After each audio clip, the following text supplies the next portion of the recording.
अथ सप्तविंश अध्याय क्रियायोग अर्थात भगवत पूजा पद्धति वर्णना। उद्धव पचारे भक्त वत्सल प्रभु क्रियायोग अर्थात पूजा पद्धति आश्रय नहीं भक्त जेपरी भाव तथा जो उद्देश्य आपणकर पूजा अर्चना करती आपण से आराधना रूपी क्रियायोग विषय वर्णना करूँ। देवर्षि नारद भगवान व्यासदेव आचार्य बृहस्पति आदि बड़ बड़ मुनिषि कहते क्रियायोग द्वारा आपणकर आराधना होचे मनुष्य मान पक्षे परम कल्याणकर साधन। ये पूजा पद्धति प्रथम आपण मुखर बिंदु बाहर आपण शिक्षा कर ब्रह्मा पुत्र भृगु आदि महर्षि मानक भगवान शिव अर्धांगिनी भगवती पार्वती को उपदेश देते। ये मर्यादा रक्षा प्रभु ये पूजा पद्धति हूँ ब्राह्मण क्षत्रिय आदि वर्णन एवं ब्रह्मचारी गृहस्थी आदि आश्रम मनुष्य निमंते परम कल्याण कर। मुझे भावुचे नारी शूद्रादि निमंते नारी शूद्रादि निमंते यह हूँ सर्वश्रेष्ठ साधन पद्धति। हे कमल श्याम सुंदर आपण हूँ शिवादि जगदीश्वर मान ईश्वर और मुझे हूँ आपण चरण पितृक्त भक्त। आपण कृपा कर मत कर्म मंदिर मृत कर विधि बुझाई कहतु। भगवान श्रीकृष्ण कहले हे उद्धव कर्मकांड एत विस्तृत जे तार कौन सीमा नहीं तेणु मुझे संक्षेप पूर्वापर क्रमर विधिपूर्वक वर्णना करी। मोर पूजा वैदिक तांत्रिक मिश्रित एपरी तीन प्रकार विधि कराए। ये तीनिटी मध्य जो विधिटी मो भक्त को अनुकूल जनापड़े से विधि मोर आराधना करती। प्रथम निजर अधिकार अनुसार शास्त्रोक्त विधि उपयुक्त समय यज्ञापवित संस्कार द्वारा संस्कार संपन्न हो द्विज होगा पड़ो। तापर से किपर भाव श्रद्धा भक्तर सहित मोर पूजा करेंगे तार विधि मुझे कहूँ शुण। मत अर्थात परमात्मा को निजर पिता गुरुदेव बोली जानी से भक्तिपूर्वक निष्कपट भाव में विविध पूजा सामग्री द्वारा मो मूर्ति को किंबा वेदी को किंबा अग्नि को किंबा सूर्य को किंबा जल को किंबा हृदय को किंबा ब्राह्मण को जहाँ को चाहिए परमात्मा बोली भावी आराधना करेंगे। उपासक सकाल दात घसी प्रथम शरीर शुद्धि निमित्त स्नान करेंगे। तापर वैदिक और तांत्रिक उभय प्रकार मंत्र पढ़ी माटी व भस्म बड़ी हुई पुणी थे स्नान करेंगे। तापर वेदोक्त संध्या बंदन आदि नित्यकर्म करने आवश्यक। तापर मत आराधना कर दृढ़ संकल्प कर वैदिक और तांत्रिक विधि मत पूजा करने उचित। मोर पूजा कर्म मंदिर मुक्ति प्रदान करे। मोर प्रतिमा 8 प्रकार हो पारे यथा शिला निमित्त प्रतिमा दारू निमित्त प्रतिमा धातु प्रतिमा मृण्मयी व चंदनादि प्रतिमा चित्रमयी प्रतिमा बालुकामयी प्रतिमा मनमयी प्रतिमा मणिमयी प्रतिमा। मंदिर मानक चलती और अचलती एपरी दुई प्रकार प्रतिमा प्रतिष्ठित होता। अचलती प्रतिमा मंदिर रहती और चलती प्रतिमा यात्रा आदि बाहरती। उभय प्रकार प्रतिमा हूँ मोर वासस्थान। हे उद्धव अचलती प्रतिमा पूजा प्रतिदिन आवाहन विसर्जन करने अनावश्यक। चलती प्रतिमा को आवाहन विसर्जन कर नकले भी चलो किंतु बालकमयी प्रतिमा को प्रतिदिन आवाहन विसर्जन करने पड़ो।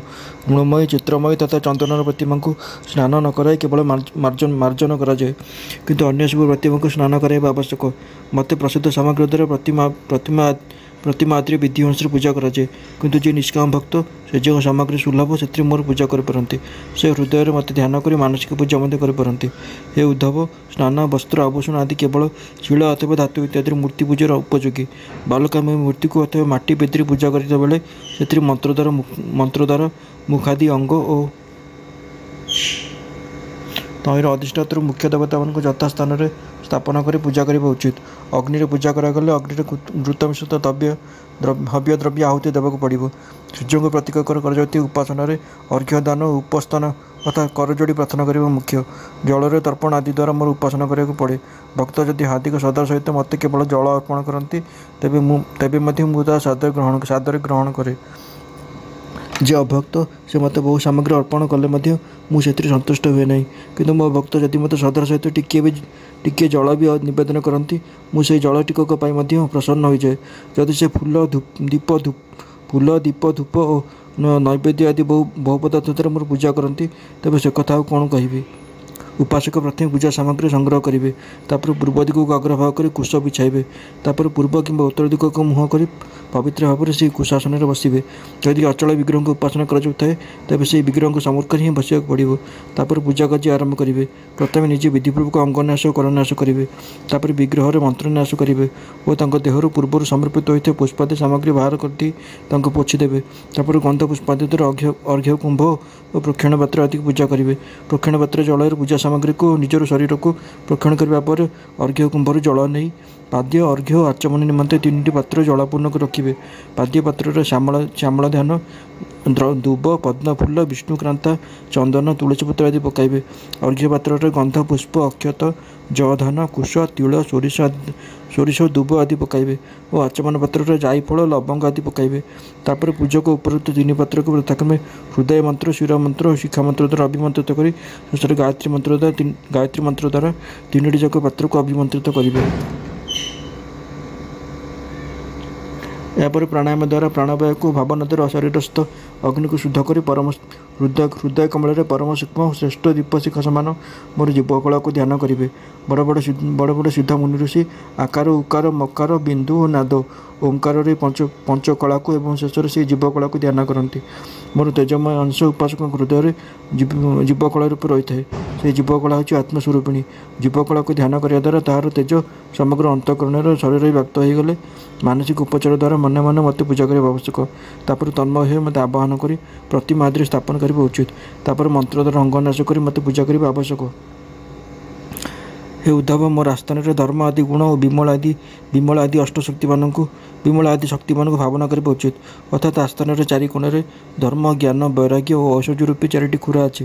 4 ଦିଗରେ ଅଧର୍ମ, ଅଜ୍ଞାନ, ଅବୈରାଗ୍ୟ ଓ ଅନୈଶ୍ୱର୍ଯ୍ୟ ରୂପୀ 4ଟି ଦଣ୍ଡ ଅଛି। ସତ୍ୟ, ରଜ ଓ ତମ ରୂପୀ 3ଟି ପଟାରେ ତିଆରି ପୀଠ ରହିଛି। ସେହି ପୀଠ ଉପରେ ବିମଳା, ଉତ୍କର୍ଷିଣୀ, ଜ୍ଞାନା, କ୍ରିୟା, ଯୋଗା, ପ୍ରଭି, ସତ୍ୟା, ଈଶନା ଓ ଅନୁଗ୍ରହ ଏପରି 9 ଶକ୍ତି ବିରାଜମାନ ହୋଇଛନ୍ତି। ସେ ଆସନ ଉପରେ କଷ୍ଟଦଳ ପଦ୍ମ ରହିଛି। ପଦ୍ମଟିର କର୍ଣ୍ଣିକା ଅର୍ଥାତ୍ ଜୀବକୋଷ ଅତ୍ୟନ୍ତ ଉଜ୍ଜ୍ୱଳ ଓ ତା'ର ହରିତ ବର୍ଣ୍ଣର କେଶର ଗୁଡ଼ିକର ଛଟା ଅତି ସୁନ୍ଦର ହୋଇଛି।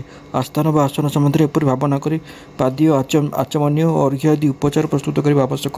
ତାପରେ ଭୋଗ ଓ ମୋକ୍ଷ ରୂପୀ ସିଦ୍ଧି ପ୍ରାପ୍ତି ନିମନ୍ତେ ବୈଦିକ ଓ ତାନ୍ତ୍ରିକ ବିଧିରେ ମୋର ପୂଜା କରିବା ଉଚିତ। ମୋର 8 ଆୟୁଧ ଯଥା ସୁଦର୍ଶନ ଚକ୍ର, 5 ଜନ୍ୟ ଶଙ୍ଖ, କୌମୁଦକୀ ଗଦା, ଖଡ୍ଗ, ବାଣ, ଧନୁ, ହଳ, ମୂଷଳକୁ 8 ଦିଗରେ ଓ କୌସ୍ତୁଭମଣି ବୈଜୟନ୍ତୀମାଳା ତଥା ଶିବଚେଚନକୁ ବକ୍ଷସ୍ଥଳରେ ଯଥାସ୍ଥାନରେ ପୂଜା କରିବା ଉଚିତ। ମୋର ନନ୍ଦ, ସୁନନ୍ଦ, ପ୍ରଚଣ୍ଡ, ଚଣ୍ଡ, ମହାବଳ, ବଳ, କୁମୁଦ ଓ କୁମୁଦକ୍ଷଣ ଏ 8 ପାର୍ଷଦଙ୍କୁ 8 ଦିଗରେ, ଗରୁଡ଼ଙ୍କୁ ସମ୍ମୁଖରେ, ଦୁର୍ଗା, ବିନାୟକ, ବ୍ୟାସ ଓ ବିଚକ୍ଷଣଙ୍କୁ 4 କୋଣରେ ସ୍ଥାପନ କରି ପୂଜା କରିବା ଆବଶ୍ୟକ। ବାମ ପଟରେ ଗୁରୁଙ୍କୁ ଓ ପୂର୍ବାଦି ଦିଗମାନଙ୍କରେ ଇନ୍ଦ୍ର ଆଦି ଅଷ୍ଟଲୋକପାଳଙ୍କୁ ସ୍ଥାପନ କରି ପ୍ରୋକ୍ଷଣ, ଅର୍ଘ୍ୟଦାନ ଆଦି କ୍ରମରେ ସେମାନଙ୍କର ପୂଜା କରିବା ଉଚିତ।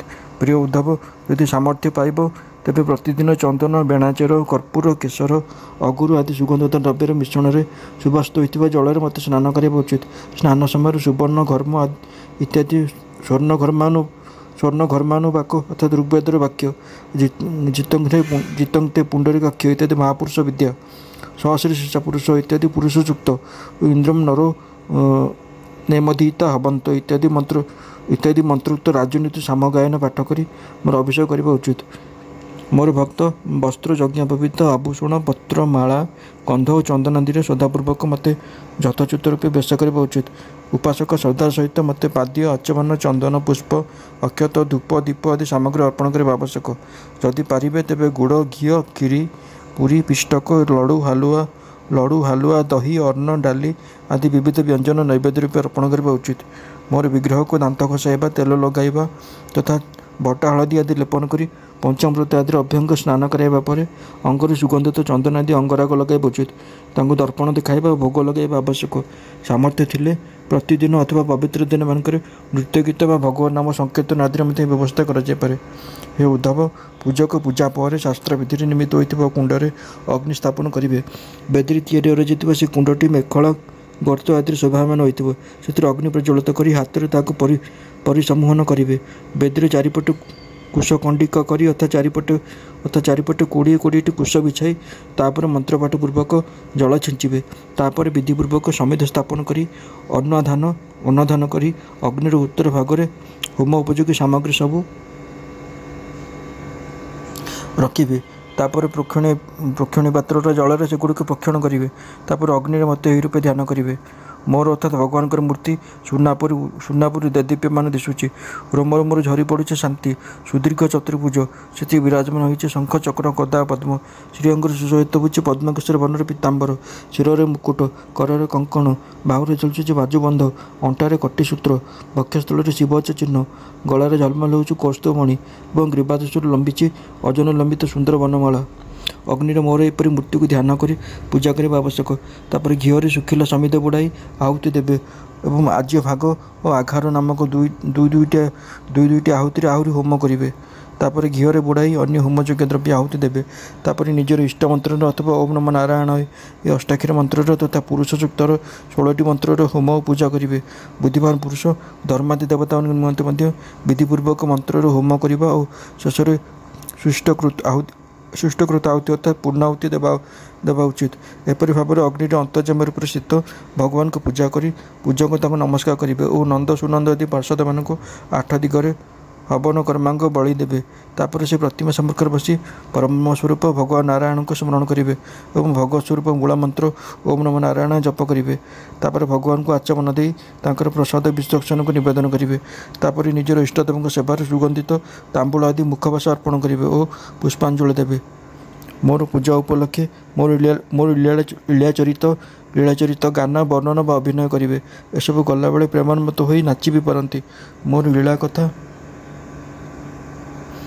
से निजे शुणे अन्य मान शुणाइबे मोर उपासक किस समय संसार चंचल सब भूली जाए मोठानी तन्मय हो आवश्यक प्राचीन ऋषि मान द्वारा अथवा अन्य सब साधारण भक्त मान द्वारा रचित छोट बड़ स्तव और स्तोत्र गाई मोर पूजक मत स्तुति और प्रार्थना करने उचित हे प्रभु मो उपर प्रसन्न हुंतु आपन को कृपा प्रसाद मत कृत्य कर दिंतु एपरी प्रार्थना कर पूजक लंब भाव में पड़ी प्रणाम करने उचित मोर चरण में शिर रखी डाण हाथ मोर डाण पाद और बाम हाथ मोर बाम पाद धरी से कहे भगवान मुझे संसार सागर में बुड़ी जाऊँगी वृत्तिरूपी कुंभीर मत गोड़ाई मु डरी मरी आपण शरण देवाक आसी मत रक्षा करंतु एपरी प्रार्थना कर सारी मत समर्पण कर माला अर्थात छड़ामाला आदर छड़ामाला आदर सहित निज मथरे लगाइबे और ताहा मोर प्रदत्त प्रसाद बोली मन करेंगे पूजा शेष जदि मूर्ति को विसर्जन करार थाए तेज से भावे जो मूर्ति से ध्यान कर जीवकला स्थापन करते से एक दिव्य ज्योति बाहरी आसला और ता आसी हृदयस्थित ज्योति लीन होगला बास यह ही विसर्जन हे उद्धव प्रतिमा आदि जो और जिते बड़े भी भक्तर श्रद्धा थी से मत पूजा कर कारण मुझे सर्वात्मा एवं मु समस्त प्राणी को हृदय तथा पूजकों हृदय समस्त विराजमान हे उद्धव जो मनुष्य एपरी वैदिक और तांत्रिक क्रिया जोग द्वारा मत पूजा करती से इहलोक परलोक मोठर अभिष्ट सिद्धि लाभ करती जदि आर्थिक शक्ति थी तेज उपासक मो पर सुंदर और सुदृढ़ मंदिर निर्माण करेंगे और से मोर विग्रह स्थापन करेंगे से सुंदर सुंदर फूल बगीचा करेंगे और नित्य पूजा पर्व आदि एवं बड़ बड़ उत्सव व्यवस्था करदे जो मनुष्य पूर्वर प्रचलित उत्सव और प्रतिदिन पूजा नियमित चलिए निमित्त मो नाम जमी बाड़ी बजार नगर अथवा ग्राम समर्पण करदे मोर समान ऐश्वर्य लाभ हो मोर मूर्ति प्रतिष्ठा कले पृथ्वी एकछत्र राज्य मंदिर निर्माण कराइले त्रिलोकर राज्य नियमित पूजा आदि व्यवस्था कले ब्रह्मलोक एवं ये 3टी जाक कार्य करदे मोर साम्यता प्राप्त हो जो निष्काम भाव में मत पूजा करती मोठे भक्ति हुए और से एकांतिक भक्ति जगत द्वारा से स्वयं मत पाई जाती से निजे दान करथिबा अथवा अन्य माने दान करथिबा देवता